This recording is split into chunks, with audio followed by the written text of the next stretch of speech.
¿Qué son las magnitudes? Como ya sabéis, las magnitudes son las propiedades de los objetos que se pueden medir. Una ballena azul puede medir hasta 30 metros de longitud, lo que equivale a unos 2 o 3 autobuses. Un elefante africano adulto puede pesar entre 4.500 y 7.000 kilos. Una vaca puede llegar a beber de media unos 150 litros de agua al día. Una mosca vive como mucho un mes. Un búho tiene un ángulo de visión de 270 grados.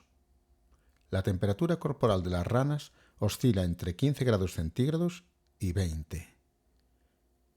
Los lobos actúan en manada cubriendo una superficie aproximada de 200 kilómetros cuadrados.